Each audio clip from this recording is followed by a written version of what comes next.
Hello everyone, कैसे हैं आप सब। आशा करता हूँ अच्छे होंगे। आज मैं क्लास 6 की हिस्ट्री का चैप्टर नंबर 4 लेकर आया हूँ। तो चलिए शुरू करते हैं। तो चैप्टर का नाम है क्या बताती हैं हमें किताबें और कब्रें। मतलब कि जो हमको आर्कियोलॉजिस्ट के द्वारा जो किताबें मिली थी या जो कब्र मिले थे, उससे हमें क्या जानकारी मिलती है। पुस्तकालय में मेरी मेरी पुस्तकालय में जैसे ही घंटी बजी, शिक्षक ने छात्रों को अपने साथ आने को कहा। आज वे पहली बार पुस्तकालय जा रहे थे। मेरी ने देखा कि पुस्तकालय उसकी कक्षा से काफ़ी बड़ा था और वहाँ किताबों से भरे कई रैक थे। कोने में एक अलमारी थी जो मोटी मोटी किताबों से भरी थी। मैरी को एक अलमारी खोलने की कोशिश कर देख शिक्षक ने कहा, उस अलमारी में अलग अलग धर्मों से जुड़ी हुई महत्वपूर्ण किताबें हैं। क्या तुम्हें मालूम है कि हमारे पास वेदों का भी एक संग्रह है। मैरी सोचने लगी, वेद क्या है, चलो पता लगा। मैरी क्या थी, मैरी बच्ची थी। जैसे ही उसके घंटी बजी तो लाइब्रेरी चले गए और जब वहाँ लाइब्रेरी गए वहाँ देखा उसने बहुत सारे किताबों के रैक थे जहाँ पे मोटी मोटी किताबें थे। वहाँ पर वो एक किताब की अलमारी खोलने लगी। जब टीचर ने उसको देखा कि वो किताब की अलमारी खोल रही है तो टीचर ने बताया, क्या तुम्हें पता है कि ये अलमारी में कौन सी किताबें रखी हैं। तो टीचर ने इसमें धर्म की किताबें रखी हैं। और और उसमें क्या तुम्हें मालूम क्या इसमें क्या रखा है। तो उसने बोला वेदों का संग्रह है। क्या रखा है, वेद। तो मेरे पूछते वेद क्या होता है। दुनिया के प्राचीनतम ग्रंथों में से एक है वेद। शायद तुमने वेदों के बारे में सुना होगा। वेद चार होते हैं, ऋग्वेद, सामवेद, यजुर्वेद और अथर्ववेद। सबसे पुराना वेद है ऋग्वेद, जिसकी रचना लगभग 3500 साल पहले हुई। ऋग्वेद में 1000 से ज़्यादा प्रार्थनाएं हैं जिन्हें सूक्त कहा गया है। और ऋग्वेद में क्या 1000 से ज़्यादा प्रार्थनाएं हैं जिन्हें सूक्त कहा गया है। सूक्त का मतलब होता है अच्छी तरह से बोला गया है। यह विभिन्न देवी देवताओं की स्तुति से रचे हुए गए हैं। इनमें तीन देवता बहुत महत्वपूर्ण थे, अग्नि, इंद्र और सोम। अग्नि आग के देवता थे, इंद्र युद्ध के देवता थे और सोम एक पौधा था जिससे खास पेय बनाया जाता था। वैदिक प्रार्थनाओं की रचना ऋषियों ने की थी और उनकी जो प्रार्थना की रचना की थी वो ऋषि मुनियों ने की थी। आचार्य विद्यार्थियों को इन्हें अक्षरों, शब्दों और वाक्यों में बांटकर स्वसर पाठ द्वारा कंठस्थ करवाते थे। और उस टाइम क्या होता था कि उनको बोल बोल के कंठस्थ करा, उनको याद कराया जाता था। उनको उनको माइंड में उस चीज़ को बैठा दिया जाता था। अधिकांश सूक्तों के रचयिता सीखने और सिखाने वाले पुरुष थे। कुछ प्रार्थनाओं की रचना महिलाओं ने भी की थी। और क्या था, जो अधिकांश सूक्त के जो रचयिता थे जिन्हें उन्होंने लिखा था वो पुरुष थे और उनको सीखने सिखाने वाले भी पुरुष थे। बट कुछ रचना महिलाओं ने भी की थी। और ऋग्वेद की जो भाषा थी वो प्राक भाषा थी, जो संस्कृत, वैदिक संस्कृत कहलाती है। जो संस्कृत हम लोग विद्यालय में पढ़ते हैं, स्कूल में पढ़ते हैं, उससे थोड़ी सी अलग होती है संस्कृत। संस्कृत और अन्य भाषाएं। संस्कृत भाषा भारतीय भारोपीय भारत यूरोपीय भाषा परिवार का हिस्सा है। भारत की कई भाषाएं, असम, गुजराती, हिंदी, कश्मीरी, ऐसे बहुत सारी भाषाएं भारत की। जो संस्कृत है ये मिक्सअप है भारत और यूरोप का। उदाहरण के लिए मात्र मात्र देखिए संस्कृत का वर्ड है। हिंदी में माँ बोलते हैं और अंग्रेजी में मदर बोलते हैं। तो ये मात्र से ही बना है। क्या तुम्हें इनमें कोई समानता नजर आती है। उपमहाद्वीप में दूसरे भाषा परिवारों की भी भाषाएं बोली जाती हैं।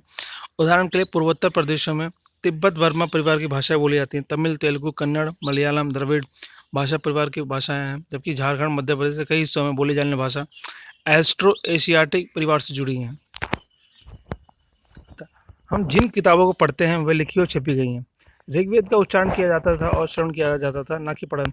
और जो किताबें हम लोग पढ़ते हैं ये किसी द्वारा लिखी गई फिर हम लोग पढ़ते हैं। बट जो ऋग्वेद था उस टाइम उसका उच्चारण किया जाता था और उसको श्रवण किया जाता था, सुना जाता था और उसे कंठस्थ किया जाता था।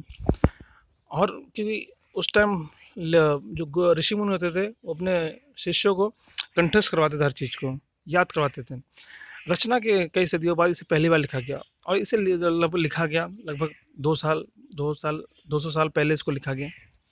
इतिहासकार ऋग्वेद का अध्ययन कैसे करते थे। इतिहासकार, अब जो आर्कियोलॉजिस्ट होते थे, पुरातत्व जिन्हें कहते थे, उनके द्वारा अतीत से जो जानकारी इकट्ठा की जाती थी उन्हीं अवशेषों के अलावा और जो लिखित स्रोत उनको मिलते थे उसी के वो लोग अध्ययन करके बता पाते थे। ऋग्वेद कुछ सूक्त वार्तालाप के रूप में विश्वामित्र नामक ऋषि और देवियों के रूप में पूजित दो नदियाँ व्यास और सतलुज के बीच ये संवाद एक ऐसी सूक्त अंश है। और ऐसे ही जो विश्वामित्र थे हमारे जो ऋषि थे और जो देवियों के बीच में कुछ एक रचना होती जो दो नदियों के नाम पे व्यास और सतलुज नदी, वो कुछ उसी सूक्त का अंश है। आपको ये पेज नंबर 2 पे जब फर्स्ट चैप्टर आप देखेंगे वहाँ पर आपको इसका चित्र मिल जाएगा कि व्यास नदी और सतलुज नदी कहाँ बहती है। ये देखिए, कुछ पहले ऐसे पांडुलिपि पे लिखा जाता था। ऋग्वेद की पांडुलिपि एक पन्ना, देखिए पन्ना, एक ये ताड़ के पत्ते होते थे, उस पे इसको लिखा जाता था। भुज वृक्ष की छाल पर लिखी पांडुलिपि कश्मीर में पाई गई है। लगभग 150 वर्ष पहले ऋग्वेद को सबसे पहले बार छापने के लिए इसका उपयोग किया गया था। इसी पांडुलिपि को देखकर अंग्रेजी अनुवाद तैयार हुआ। ये पांडुलिपि पूरे महाराष्ट्र के एक पुस्तकालय में सुरक्षित है। और लगभग 150 साल पहले ये कश्मीर में मिला, क्योंकि कश्मीर में ही वो वृक्ष होता था जिसकी छाल पे इसको लिखा जाता था। और जिसके अवशेष हैं वो आज पुणे और महाराष्ट्र के पुस्तकालय में अभी भी सुरक्षित रखे गए हैं। बात है मवेशी, घोड़े और रथ। ऋग्वेद में मवेशी, बच्चों और घोड़ों की प्राप्ति के लिए अनेक प्रार्थनाएं, मतलब कि आप जो ऋग्वेद था उसमें लिखा गया कि आप बच्चों की कैसे प्राप्ति कर सकते हो, मवेशी कैसे प्राप्त करते हो, घोड़ों की कैसे प्राप्ति कर सकते हो। घोड़ों को लड़ाई में रथ खींचने के काम में लाया जाता था। इन लड़ाई में मवेशी जीत कर लाए जाते थे। और क्या, जो घोड़े काम था रथ खींचने के लिए, और उस लड़ाई में जो जीतते थे वो अपने साथ मवेशी को लेकर आते थे। कुछ लड़ाइयाँ पानी के स्रोतों और लोगों को बंदी बनाने के लिए भी लड़ी गई थी। और उस टाइम जो कुछ लड़ाइयाँ लड़ी गई थी पानी के लिए, क्योंकि जो नगर बसे थे पानी किनारे बसे थे, और लोगों को बंदी बनाने के लिए, उन्हें गुलाम बनाने के लिए भी लड़ाइयाँ उस टाइम लड़ी गई थी। युद्ध में जीते गए धन का कुछ भाग सरदार रख लेते थे तथा कुछ हिस्सा पुरोहितों को दिया जाता था। शेष धन आम लोगों में बांट दिया जाता था। कुछ धन यज्ञ करने के लिए भी प्रयुक्त होता। अब क्या था, जो युद्ध होता था उसमें जो जीतता था उसमें कुछ धन सरदार अपने पास रखता था और कुछ धन पुरोहित को दे दिया जाता था, और शेष धन, बटा हुआ धन, लोगों में बांट दिया जाता था। और उसी में से कुछ धन यज्ञ के लिए भी संभाल कर रखा जाता था। यज्ञ की आग में आहुति ही दी जाती थी। ये आहुति देवी देवता को दी जाती थी। घी, अनाज और कभी कभी जानवरों की भी आहुति दी जाती थी। और जो आहुति होती थी उसमें कभी कभी घी, अनाज और किसी जानवर की भी आहुति दी जाती थी। अधिकांश पुरुष इन युद्धों में भाग लेते थे। कोई स्थायी सेना नहीं होती थी। और इसमें क्या होता है, लगभग जो भी पुरुष होते थे वो भाग लेते थे। कोई एक स्थायी सेना नहीं होती, यही सेना जाके युद्ध करी, ऐसा उसमें कुछ हमको आर्कियोलॉजिस्टों को ऐसा अनुमान, उनको ऐसा कुछ क्या कहते हैं कि प्रूफ उस टाइम मिला नहीं। लेकिन लोग स्वभाव मिलते जुलते थे और युद्ध व शांति के विषय में सलाह मशवरा करते थे। वहाँ ये ऐसे लोगों को अपना सरदार चुनते थे जो बहादुर और कुशल थे। और जो लोग थे वो ऐसे सभा सुबह मिलता रहते थे या किसी अच्छे कार्यक्रम में मिलते थे, और ये लोग उसी को अपना सरदार चुनते थे जो बहादुर और कुशल दोनों हो। लोगों की विशेषता बताने वाले शब्द, अब कुछ शब्द उसमें थे जो जिससे लोगों की विशेषता बताए जाते थे। लोगों का वर्गीकरण कैसे किया, काम के अनुसार, भाषा के अनुसार, परिवार या समुदाय के अनुसार, निवास स्थान कहाँ पे वो रहते हैं, या उनकी सांस्कृतिक परंपरा के आधार पर उनका वर्गीकरण किया गया। ऋग्वेद में लोगों की विशेषता बताने वाले कुछ शब्दों को देखें। ऐसे दो समूह हैं जिनका वर्ग काम के आधार पर किया गया। पुरोहित, जिन्हें कभी कभी ब्राह्मण कहा जाता था, तरह तरह के यज्ञ और अनुष्ठान करते। दूसरे लोग थे राजा। दो लोग का वर्गीकरण ऋग्वेद में किया गया। पहले थे ब्राह्मण और दूसरे थे राजा। ब्राह्मण कौन थे, जो अलग अलग प्रकार के यज्ञ करवाते थे, और राजा थे जो सत्ता को संभालते। ये राजा वैसे नहीं थे जिनके बारे में तुम बाद में पढ़ोगी। ये ना तो बड़ी राजधानी महलों में रहते थे, ना इनके पास सेना थी, ना ही ये कर वसूलते थे। प्राय राजा की मृत्यु उसका बेटा अपने आप ही शासक नहीं बन जाता। और ये जो राजा थे, ये वैसे राजा नहीं थे कि जिनका शासक चलेगा, जिनकी एक सेना होगी, जिनका एक महल होगा, वो महल में रहते होंगे और उनके मरने के बाद उनका बेटा ही राजा बनेगा। यहाँ पे ऐसा नहीं था। यहाँ पे ये लोग क्या कहते हैं, आम जीवन जीते थे, और यहाँ पे उनके राजा की मृत्यु उनका बेटा शासक नहीं बनता था, और ना ही ये लोग कर वसूल पाते थे, ना इनके पास कोई सेना, सारी सेना थी। अब अतः पिछले अनुभाग में एक बार फिर पढ़ो और ये पता लगाने की कोशिश करो कि राजा क्या करते थे। जनता या पूरे समुदाय के लिए दो शब्दों का इस्तेमाल होता था, और फिर जनता या समुदाय के लिए दो शब्द का इस्तेमाल करते थे। एक था जन, जिसका प्रयोग हिंदी व अन्य भाषाओं में आज भी होता है। एक होता जन, जनता, जन, जन से स्टार्ट। दूसरा था विष, जिसे वैश्य शब्द निकला। जिससे कौन सा शब्द निकला, वैश्य। इस विषय में तुम अध्याय 5 में इसके बारे में हम लोग क्या कहते हैं, जब चैप्टर 5 में पढ़ाऊंगा इसके बाद, उसमें इसके बारे में हम लोग डिस्कस करेंगे, पूरा एलोबरेट करके, कि ये जो समुदाय के बारे में बात करें, वैश्य और जन के बारे में क्या कर, उसमें हम अच्छे से पढ़ेंगे। ऋग्वेद में वैश्य और जनों के नाम मिलते हैं, और जो ऋग्वेद थी उसी में हमको वैश्य और जन के बारे में जानकारी मिलती है। इसमें हम पूरा जन या विश, भारत जन या विश, यदुजन या विश जैसे कई उल्लेख मिलते हैं ऋग्वेद में, हमको मिलते हैं। जैसे भरत जन, भरत विश, यदुजन, यदुविश, ऐसे हमको उसमें विशेष मिलते हैं ऋग्वेद में। तुम्हें इनमें कोई नाम जाना पहचाना लगता होगा। जिन लोगों ने इन प्रार्थनाओं की रचना की है वे कभी कभी खुद को आर्य कहते थे, तो अपने विरोधियों को दास या दस्यु कहते थे। और जिन लोगों ने ये प्रार्थना का निर्माण किया, जिन्होंने उसको बनाया, कभी कभी लोग उनको आर्य कहते थे, और जो इनके विरोधी होते थे उनको दास या दस्यु कहते थे। दास मतलब होता जो क्या कहते हैं, नौकर हो, गुलाम हो। दस्यु वे लोग होते थे जो यज्ञ नहीं करते थे, शायद दूसरी भाषा बोलते थे। और कहा जाता है कि उस टाइम जो दस्यु लोग थे, जो दास थे, वो यज्ञ नहीं करते थे, वो कोई दूसरी भाषा बोलते थे। बाद के समय में दास, और जो दास का इस्तेमाल किया गया उससे क्या कहते हैं कि स्त्रीलिंग में दासी और पुल्लिंग में दास। इनका मतलब था गुलाम, जो हम लोग गुलाम बना के रखते थे अपने, या किसी युद्ध में जिनको पकड़ के लाया था, जिनको गुलाम बनाया जाता, वो लोग दास कहलाते थे। दास वे स्त्री और पुरुष होते थे जिन्हें युद्ध में बंदी बनाया जाता था। जो बात मैंने भी कही, ये लोग वही लोग होते थे जिनको युद्ध में बंदी बना के रखा जाता था, जिन्हें गुलाम बनाने के लिए ही बंदी बनाया जाता था। जिस युग में उपमहाद्वीप के उत्तर पश्चिम में ऋग्वेद की रचना हो रही थी, उसी समय दूसरी जगहों पर एक अलग तरह का विकास हो रहा था। अब जिस टाइम उपमहाद्वीप में उत्तर प्रदेश में ऋग्वेद की रचना की जाए, उसी समय दूसरी जगह अलग ही विकास हो रहा था। कैसे खामोश पहली कहानी महापाषाणों की। अब बता महापाषाण क्या थे।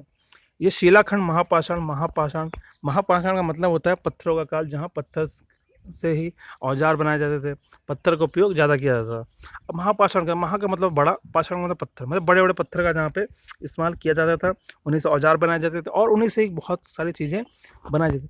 नाम से जाने जाते हैं कि पत्थर दफन करने की जगह पर लोगों द्वारा बड़े करीने से लगाए गए थे। और ये इस नाम से पता चलता है कि जहाँ लोगों को दफन किया जाता था, वहाँ इन बड़े बड़े पत्थरों को रखा जाता था। महापाषाण कब्रें बनाने की प्रथा लगभग 3000 साल पहले शुरू हुई थी। ये प्रथा दक्कन, दक्षिण भारत, उत्तर पूर्वी भारत और कश्मीर में प्रचलित थी। और ये जो महापाषाण, जो पत्थर कब्र बनाने की जो प्रथा थी, ये लगभग 3000 साल पहले शुरू हुई थी। और ये प्रथा दक्कन में चली हुई थी। दक्कन में जो हमारा हैदराबाद की तरफ है, दक्षिण भारत, उत्तर पूर्वी भारत और कश्मीर में। कुछ महत्वपूर्ण महापाषाण पुरस्तर मानचित्र 2 में देखिए गए, जो स्टार्टिंग में आपको एक मानचित्र में फर्स्ट चैप्टर में दिखाया होगा। वहाँ पर अगर आप ढूंढेंगे, तो अगर आपने वाला वीडियो मैंने नहीं देखा तो डिस्क्रिप्शन में आपको लिंक मिल जाएगा, वहाँ जाके आप फर्स्ट चैप्टर देखिए। और फर्स्ट चैप्टर में आपको मैप के बारे में अच्छे से समझा रखा, वहाँ पर मैप में आपको दिख जाएगा कि महापाषाण पुरस्थल कौन कौन से हैं। कुछ महापाषाण जमीन के ऊपर भी दिख जाते थे और कुछ महापाषाण जमीन के भीतर भी। और कुछ होता था कि जहाँ कब्रों को गाड़ा उसके ऊपर में पत्थर गाड़ दिया था बड़ा सा, या कुछ होता जब उसको खुदाई करते थे, खुदाई करने से हमको पत्थर मिलता था जहाँ पे उसको कब्रों को दफनाया जाता था। ये देखिए आपको एक चित्र दिख रहा होगा, साइड साइड पत्थर है, बीच में कब्र बना हुआ है। इस तरह के महापाषाण को ताबूत शिष्ट कहा जाता है। और इस तरह के जो महापाषाण बनाए गए थे उनको ताबूत कहा। ताबूत मतलब जो बीच में आपको जगह, यहाँ पे किसी मरे हुए इंसान को लेटाया जाता है, और साइड से पत्थर से, पूरा हर चीज़ पत्थर से बना रखा है, बड़े बड़े पत्थर लगा रखे हैं। और बिना पत्थरों के कमरे में जाने का रास्ता भी कहा जा सकता है। कई बार पुरातत्वविदों को गोलाकार सजाए हुए पत्थर मिलते थे, कई बार अकेला खड़ा हुआ पत्थर मिलता था। ये ही एकमात्र प्रमाण है कि जो जमीन के नीचे कब्रों को दर्शाते थे। और कभी को जो हमारे आर्कियोलॉजिस्ट थे, उन्होंने क्या कहते हैं कि गोल गोल पत्थर मिले, तो कभी कभी उनको एक ही पत्थर किसी कब्र के ऊपर मिला।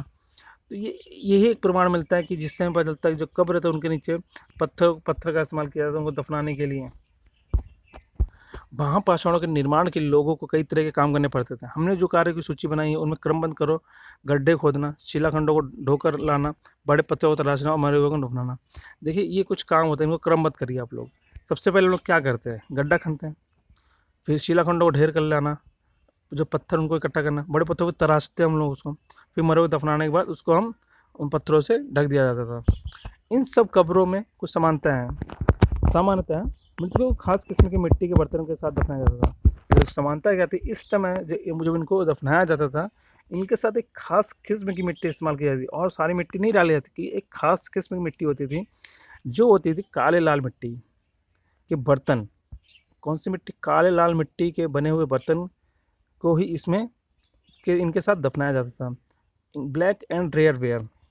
इनके साथ ही मिले हैं लोहे के औजार और हथियार, घोड़ों के कंकाल और सामान तथा पत्थर और सोने के गहने। और इनके साथ जब इन कब्रों को जब आर्कियोलॉजिस्ट ने निकाला तो उनको देखा कि इनके साथ इनको कुछ काले लाल मिट्टी के बर्तन मिले और उसके साथ में कुछ लोहे के औजार मिले, हथियार मिले, घोड़ों के कंकाल मिले और कुछ सामान भी मिले, कुछ सोने के गहने मिले। ये सब चीज़ें उनको जब निकाला गया तो निकालने के बाद उनको मिला। देखिए आपको फोटो दिख रही होगी, ये सब उन्हीं का अवशेष हैं जो महापाषाण कब्रों से मिले लोहे के सामान, घोड़े के लिए सामान, नीचे भाई और कुल्हाड़ियाँ आपको दिख रही हैं, और एक कटार देखिए। लोगों की सामाजिक असमानताओं के बारे में पता करना। पुरातत्व ये मानते हैं कि कंकाल के साथ पाई गई चीज़ें मरे हुए व्यक्ति की ही रही होंगी। कभी कभी एक कब्र की तुलना में दूसरी कब्र में ज़्यादा चीज़ें मिलती हैं। मानचित्र आप चैप्टर 1 में जाइएगा, वहाँ आपको मैप 2 मिलेगा। वहाँ पर आप देखेंगे कि ब्रह्मगिरी कहाँ पर है। ब्रह्मगिरी के बारे में मैंने वहाँ बता रखा है, आप वो वीडियो मेरे डिस्क्रिप्शन में लिंक दे, प्लीज़ जाके देखिएगा, तभी आपको ये क्लियर हो पाएगा ब्रह्मगिरी कहाँ पर था। यहाँ एक व्यक्ति की कब्र में 33 सोने के मनके और शंख पाए गए। दूसरे कंकालों के पास सिर्फ कुछ मिट्टी के बर्तन ही पाए गए। ये दफनाए गए लोगों की सामाजिक स्थिति में भिन्नता को दर्शाता है। कुछ लोग अमीर थे, कुछ लोग गरीब थे। अब क्या था, आर्कियोलॉजिस्ट ने जब कंकालों को निकालना शुरू किया तो उनको कुछ अंतर नज़र आया। उनको नज़र के अंतर नज़र आया कि उनको कब्र में तुलना मिली। किसी कब्र में उनको सोने के सिक्के मिले, तो किसी कब्र में उनको कुछ नहीं मिला। किसी कब्र में उनको सिर्फ मिट्टी के बर्तन मिले। तो इससे ये दर्शाता है कि उस टाइम सामाजिक भिन्नता थी। सामाजिक भिन्नता मतलब जो अमीर लोग थे उन्होंने उनके साथ जब दफनाया गया तो उनके साथ सोना चांदी दफनाया गया होगा, और जो गरीब लोग थे उनके साथ से उनके जो बर्तन थे उनको दफनाया गया होगा। क्या कुछ कब्रगाहें खास परिवारों के लिए थी? अब क्या ये बात भी आती है दिमाग में, क्या जो कुछ कब्रगाहें जो कब्र बनाए गए थे वो किसी खास परिवार के लिए थे? कभी कभी महापाषाणों में एक से अधिक कंकाल मिले। वे ये दर्शाते हैं कि शायद एक ही परिवार के लोग एक ही स्थान पर अलग अलग समय पर दफनाया गया। और ये क्या महापाषाण में ये बात मिली है कि एक ही जगह पे हमको कई कंकाल मिले। इससे ये पता चलता है कि एक ही परिवार के लोगों को एक ही जगह पे बार बार दफनाया गया। मतलब एक बार किसी को दफनाया गया किसी मृत्यु के बाद, जब फिर उस परिवार में किसी की मृत्यु, उसको फिर वहीं दफना दिया गया। तो जब उनको अवशेष निकालेगा तो अवशेष ये पता चलता है कि एक ही जगह हमको क्या कहते हैं, कई मिट्टी के कई कंकाल हमको मिले। और कंकाल मिले, कंकाल से हमको ये पता चलता है कि एक ही जगह कई कंकाल मिले। तो जो अवशेष थे ये वजह से एक ही परिवार के थे, वो लोग अलग जगह नहीं, एक ही जगह सबको दफनाते थे। बाद में मरने वाले लोगों को पोर्ट होल के रास्ते कब्रों में लाकर दफनाया जाता था। बाद में उनको पोर्ट होल के रास्ते लाकर कब्रों में दफनाया जाता था। ऐसे स्थान पर गोलाकार लगाए गए पत्थर या चट्टान चिन्हों का काम करते थे, जहाँ लोग आवश्यकता अनुसार शवों को दफनाना दोबारा आ सकते थे। और फिर क्या था, जो गोल गोल पत्थर लगाए थे वो एक संकेतक थे, जिन संकेतों से जब हम किसी को दफनाने जाएंगे उस पोर्टल के माध्यम से, तो हमको पता रहेगा कि हमें कहाँ दफनाना है, हमने कहाँ दफना चुका है। इसे हमको जानकारी वहाँ से आसानी से मिल जाएगी। फिर आता इनाम गांव, एक विशेष व्यक्ति की खबर। आपने इनाम गांव के बारे में पढ़ा होगा, अगर नहीं पढ़ा तो आप चलो आज पढ़ते हैं इनाम गांव। फिर भी इनाम गांव भी आपको मैप, जो चैप्टर 1 में जो मैप है, मैप 2, उसमें आपको मिलेगा। ये पेज नंबर 13 पे है, जो मेरा फर्स्ट वीडियो मैं डिस्क्रिप्शन में लिंक दे दूँगा। प्लीज़ इस चैप्टर को पढ़ने से पहले एक बार मेरे फर्स्ट चैप्टर देख लीजिएगा, आपको ये आसानी से क्लियर हो जाएगा। ये भीमा की सहायक नदी घोड़ के किनारे एक जगह है। कौन सी? भीमा की सहायक नदी घोड़ के किनारे एक जगह है, इनाम गांव।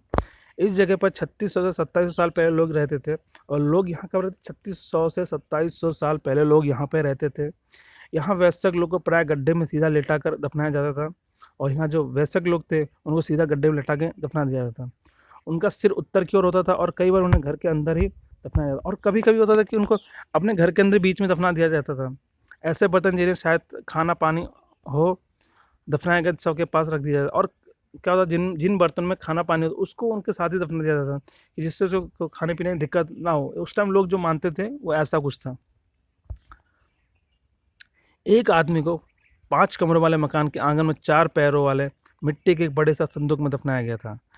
और एक आदमी का 5 कमरों वाला एक बड़ा घर था, उसके बीच में जो एक आंगन होता वहाँ पे उसको दफनाया गया था, एक मिट्टी का संदूक बना करके।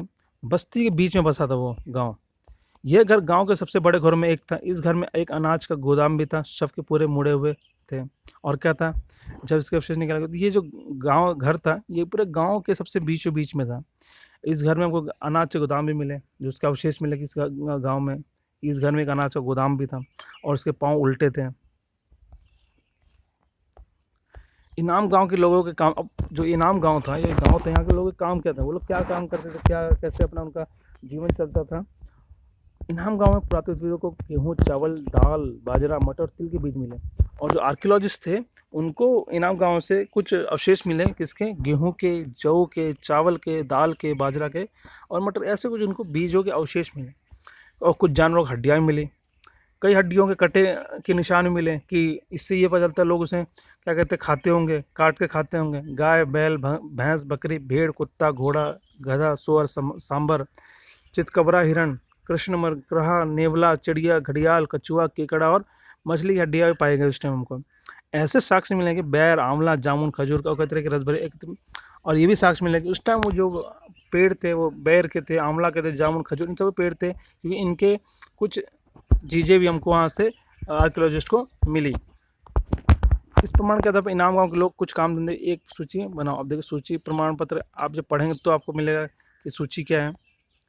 एटलस में चीन को देखो, लगभग 3500 साल पहले हम यहाँ के लेखन कला के सबसे पुराने उदाहरण पाते हैं। ये देखिए चीन का लिखने का तरीका ये होता है, चीन अगर फोटो अगर दिख रही होती है चीन के लिखा, ये यहाँ जानवर की हड्डियों पर लिखा जाता है। और वहाँ पे क्या होता है, चाइना में जो जानवर की हड्डी होती थी उन पर लिखा जाता था। इन्हें भविष्यवाणी करने वाली हड्डियाँ कहा जाता था। और इन्हें क्या कहा जाता था कि इन हड्डियों से भविष्यवाणी की जाती थी, क्योंकि मान्यता थी कि ये भविष्य बताती हैं। राजा लोग लिपिकारों से इन हड्डियों पर सवाल लिखवाते थे, क्या वो युद्ध जीतेंगे, क्या फसल अच्छी होगी, क्या उन्हें पुत्र होंगे। फिर इन हड्डियों को आग में डाल दिया जाता था। फिर क्या होता था कि जो राजा लोग मान्यता था कि हड्डी पे की लिपिकार लिखा के उसको वो लोग आग में डाल देते थे, और जो उनकी मान्यता होती लोग कहते थे उनकी मान्यता पूरी होती थी। क्या वो लोग युद्ध जीतेंगे, क्या आपकी फसल अच्छी होगी, क्या उनके जो पुत्र की प्राप्ति होगी कि नहीं, ये सब चीज़ों के लिए वो मानते थे। जहाँ इनमें गर्मी से चटक कर दरारें पड़ जाती थी, भविष्यवक्ता इन दरारों को बड़े ध्यान से देखकर भविष्यवाणी करने की कोशिश करते थे। और जब गर्मी का जो हड्डियाँ छिटक जाती थी, उससे जो भविष्य करता थे, जो भविष्य के बारे में बताते थे, वो उसकी फिर भविष्यवाणी करते थे। जैसे शायद तुम भी सोच रहे होंगे कि भविष्य वक्ता कभी कभी गलत भी करते होंगे। ये राजा शहरों में महल बनाकर रहते थे, उन्हें बेशुमार दौलत एकत्रित कर ली थी, और उनके बहुत सारी दौलत थी। उन्होंने शहर में रहते थे महल बना के, बड़े नक्काशी में वो कांसे बर्तन शामिल थे। लेकिन ये लोग ये लोहे का इस्तेमाल नहीं करना जानते। ये लोग किसका इस्तेमाल करते, ये लोग कांसे का इस्तेमाल करते हैं। चाइना के लोग, वहाँ पे वो लोग लोहे का इस्तेमाल करना नहीं जानते थे। यही सब था आज के चैप्टर में। अगर आपको ये चैप्टर पसंद आया होगा तो प्लीज़ लाइक करिए। अगर आप मेरे चैनल पहली बार आए हैं तो प्लीज़ सब्सक्राइब करिए। अगर आपका कोई क्वेश्चन है तो आप कमेंट बॉक्स में मुझसे क्वेश्चन पूछ सकते हैं, मैं आपका आंसर वहाँ दूंगा। बस चलिए आज के लिए बस इतना ही। अगर आपको अच्छा लगा तो प्लीज़ लाइक करिए। कल हम पढ़ेंगे चैप्टर नंबर 5। आपको डिस्क्रिप्शन में पहले 3 चैप्टर का लिंक मिल जाएगा, और क्योंकि सब चैप्टर एक से एक कनेक्ट है तो प्लीज़ पिछला चैप्टर देख के ही चैप्टर को पढ़िएगा। आपको अच्छी जानकारी मिलेगी और आपको नॉलेज पूरा मिलेगा। Thank you.